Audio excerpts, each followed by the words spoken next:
Hello, my name is Joseph Romano. I'm a PhD candidate at Columbia University, studying medieval literature on both the continent in Italy and in England.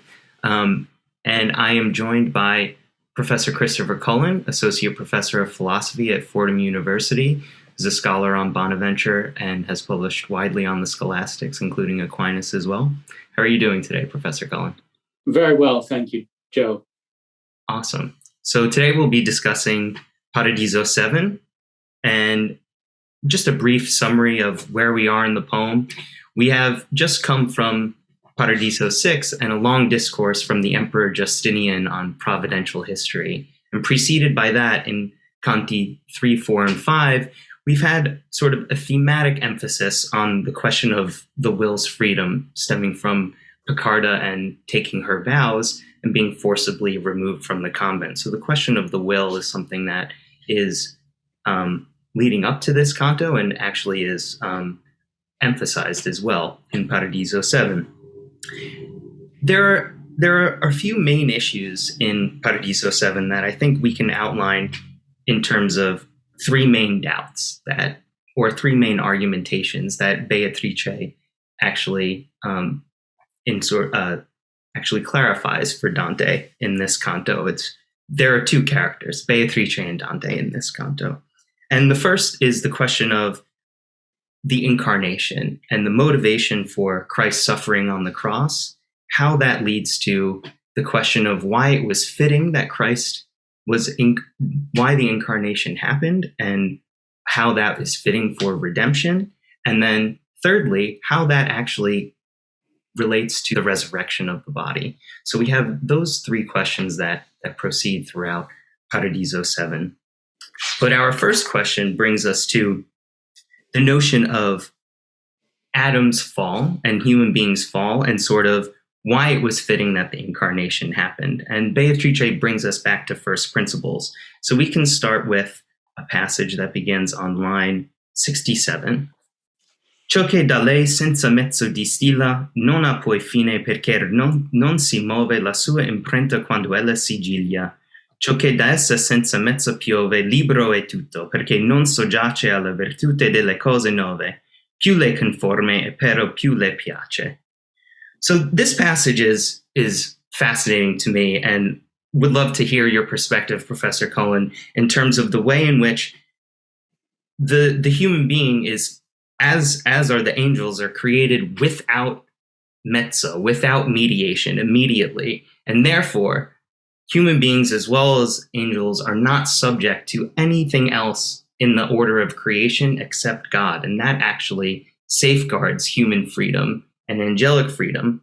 By the same token, that's what makes Adam's fall and the human fall capable of sin. Is there anything that jumps out specifically to you in terms of the passage that we just read?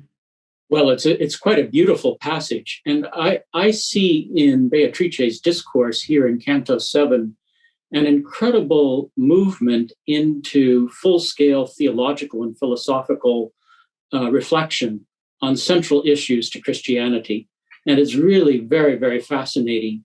It's Dante, the intellectual, going full board into these issues. And here, a clear affirmation of the goodness of creation, the goodness that really pours forth and impresses everything that flows from the good itself. And of course, that comes to a head right away with the human being, who has, as you're rightly pointing out, I think, a unique place in this creation. And it's interesting to me here the degree to which Dante seems to, through the voice of Beatrice, centralizing human dignity in the will and freedom. And it's a very interesting move here, and it flows, I think, from what precedes it in the cantos immediately preceding. But it's very, very interesting. Not to deny, I take it, the various aspects of human dignity that are found, say, in the intellectual life and in the mind's ability to come to truth. But here, a clear focus on the will and on human freedom. And thus I take also to be rejecting any sort of deterministic theory that one might start to think of as a result of the fact that the universe is ultimately all derived from God and ruled by him, but not in such a way that human freedom is denied. So you have sort of the traditional careful balancing act between human freedom and divine providence. Yes, and I think that's precisely indicated, as you say, about this sort of critique of any sort of determinism in the perché non soggiace. There's no, the human being, the human creature is not subject to anyone but the creator. And what's interesting, I think, too, about the emphasis that you put on the question of human freedom is that immediately below we have solo il peccato è quel che la disfranca e fa dissimile al sommo bene. It is only sin which disenfranchises or makes unfree the human being and dissimilar to the sommo bene, the highest good. And therefore, later on, Beatrice, just a few lines down, will say, vostra natura quando peccò tota nel seme suo, da questo dignitadi come di Paradiso fu remota. So the dignity of human freedom, once the human being loses it or misuses it, that is what infinite sin or total sin that Adam's fall actually indicates, and therefore necessitates the incarnation, which I think brings us, as you say, when Dante's going full board on the philosophical and theological, he actually does that in his poetic rendering of the question of the incarnation. And I think that brings us to our second passage that I will read out and I would love to discuss with you. So moving on towards the latter half of the canto around lines 91, and Beatrice is indicating that the mystery of the incarnation and its fittingness, you can actually only understand once the intellect or ingegno is inflamed or adulto in the flame of love. And yet, in very scholastic fashion, she indicates the question in the form of a disjunction. This is the dubio that she articulates Dante having. O che Dio solo per sua cortesia dimesso avesse, o che l'uomo per se isso avesse soddisfatto a sua follia. Non potea l'uomo nei termini suoi mai soddisfar, per non potere ir giuso con umiltate obbediendo poi, quando disobbediendo intese ir suso, e questa è la cagion perché l'uomo fue da poter soddisfar per se dischiuso. Dunque a Dio convenia con le vie sue riparar l'uomo a sua intera vita, dico con l'uno over con amendue. So, to summarize here, the question is, God, either through his own cortesia or mercy, could have pardoned man for Adam's sin, or could have pardoned original sin, or l'uomo per se isso, or man for himself, could have offered satisfaction to pay for his folly. Yet, what Dante says here is the two options he indicates then as something impossible. It is impossible that man within his own limits could ever render satisfaction, because the presumption to ir giuso, or to become like with God through the eating of the fruit in the Garden of Eden, could not bring himself to the humility necessary to render satisfaction for that sin. So there's a sense in which that transgression is sort of an ultimate or infinite transgression, precisely being an expression of the freedom of the will. The prohibition in the garden is just simply a prohibition between the creature and creator, insofar as it shows that order of creation, that the creature is only subject to the creator. And therefore, to render the human back to intera vita, or whole life, or entire life, necessitated the incarnation. So what strikes you, Professor Cullen, as the way in which Dante lays this question out and how he frames it and formulates it? This is a very interesting passage where you have really this very disjunctive proposition. It's either through nothing other than his mercy, God had to pardon man, or of himself man had to proffer payment for his folly. And of course, it seems that the first would be unfitting to divine justice. because God would simply forgive man.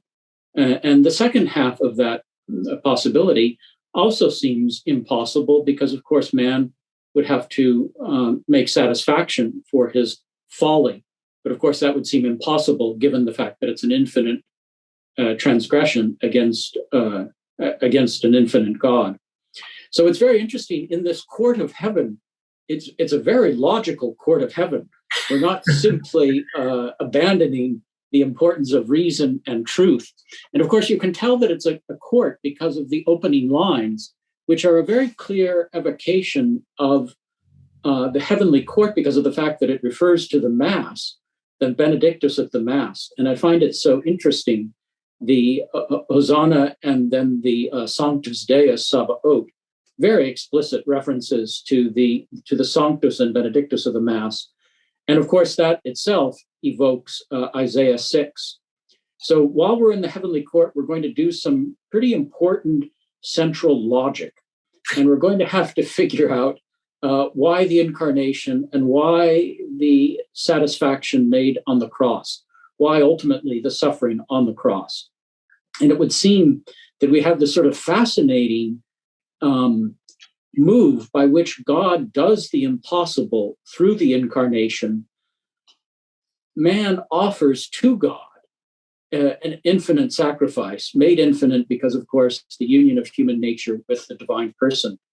So very, very interesting what Dante has set up here. And very clear affirmation that man in his limits could not recompense.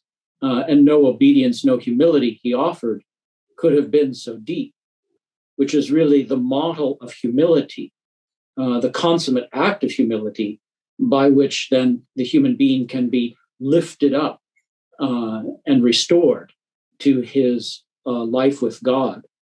And it's a very interesting then focus on the incarnation and the radical nature of the incarnation, which seems to defy logic. And yet it's eminently logical in one particular understanding.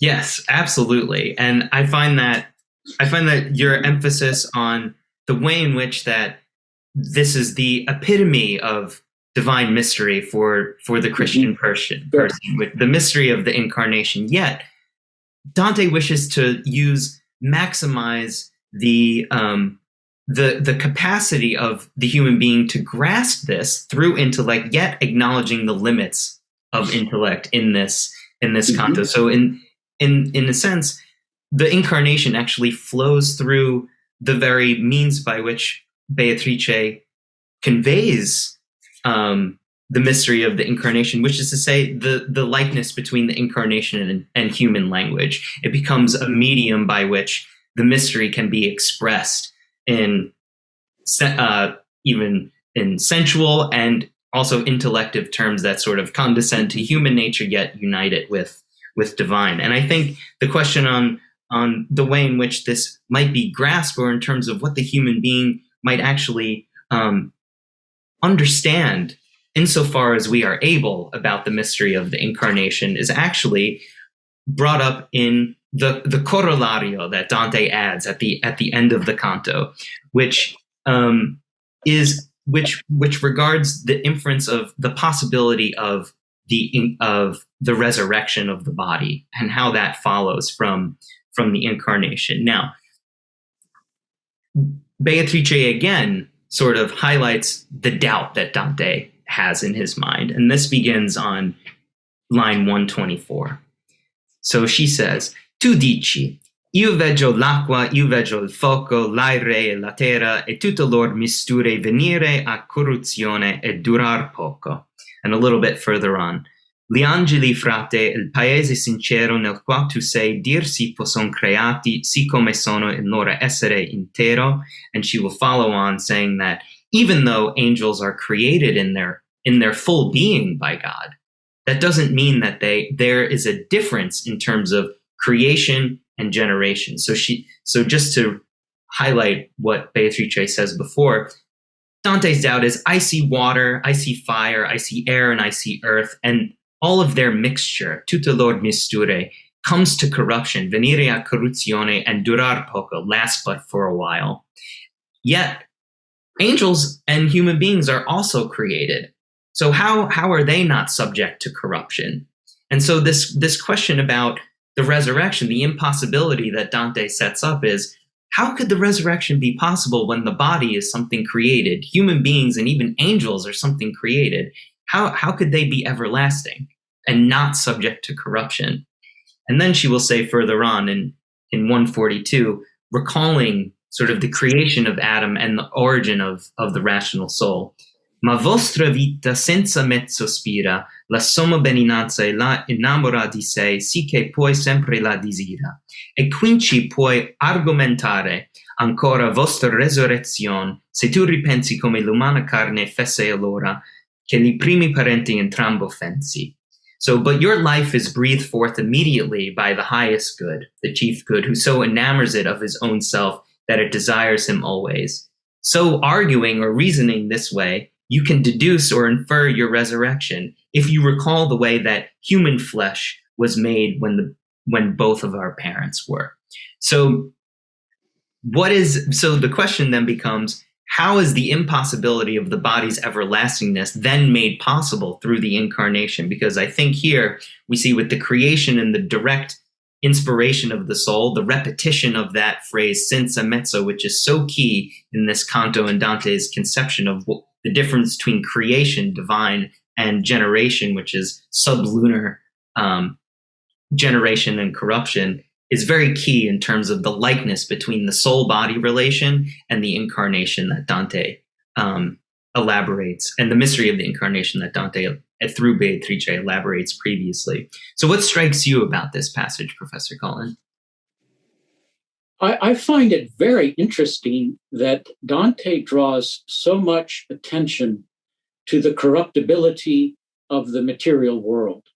And this beautiful, these beautiful lines that you quote, I see water, I see fire, air, and earth, and all that they compose, come to corruption. And there's really this sort of heightened sense of the corruptibility of the entire material world. And yet, it would seem that God can still change this trajectory through the power of the incarnation, which can then lift up the human being to this resurrection state, which seems to defy all the rest of the world.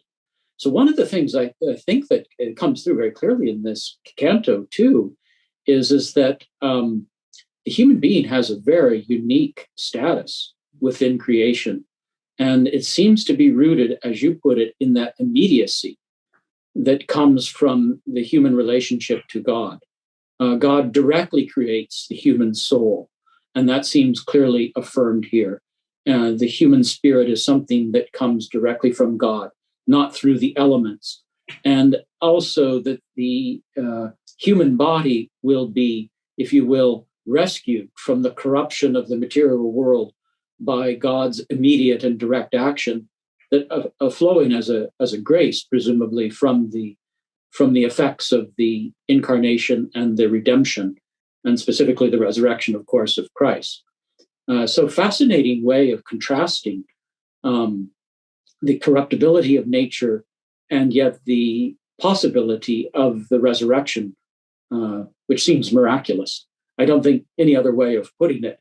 And so the light, Dante has this beautiful image in this canto that human sin has dimmed the light. And of course, it's light that pours forth from God, but man through his sin dims that light. And of course, then the resurrection ultimately restores the lightness of the human being in the original creation. Yes. And I think what strikes me personally about this passage so much is that it is through the mystery of the incarnation that actually leads to understanding of ourselves. The way in which the likeness drawn between the soul-body relationship and the way in which the incarnation unites the human person to the divine sort of reflects or is an imprint or a sigilia or a seal in which Dante emphasizes that God puts on creation and that it can never lose, actually. So in the way in which, as you say, light is sort of the the dimming. I mean, sin is the dimming of the light that emanates from the highest good. In such a way, it can be made to shine forth and reflect once Exactly. again. And so, not only is the human being riparar l'uomo a sua intera vita, not only in a moral sense, in a spiritual sense, but also in a very real way, the soul is made intera vita with the body, with the glorious body once again. So in the order of natural, we might say the natural universe or the corporeal is rendered intera vita just as much as the spiritual through the incarnation. And in that way, the reflection between Christ uniting the human with the divine, man's place in the cosmos, uniting the corporeal with the incorporeal, that likeness of that seal or imprint of the human being as like to the divine word, the verbum, I think is pointed out. I think that's quite right. And it really highlights the unique status of the human being and the fact that the human being, if you will, has a foot in two worlds, the world of the heavenly, eternal good, and also a foot in the material world of the elements, of the earth and air and fire and water. And they're united in the human being. And what was lost through human sin is restored, but restored quite completely. Not just a restoration of the soul, but also a restoration of the body, so that the human being preserves this sort of unity of the whole cosmos, both the heavenly court, where the eternal good reigns, and also the world of the elements. So the human being really is a microcosm of the macrocosm. And I think also the rightful place of the human being in this heavenly court is affirmed by Beatrice's reference to Dante as brother. Very interesting, a clear relation that is presented between Beatrice as a member of the heavenly court and Dante, who's just visiting. Yes, absolutely. Yeah, and it's not only the paradise that human beings become is not. It's not only we are not fu remota from the paradise which we originally lost, but also from the paradise that is promised. So, I think that's a great place for us to end our discussion, Professor Cullen. Is there anything else that you would like to add? No, it's been a great pleasure talking with you this afternoon, and I think a very enlightening passage that turns the light back up on the human condition, as you find so often in Dante, illuminating the human condition and trying to bring light to the darkness of this world. Absolutely. All right. Thank you so much.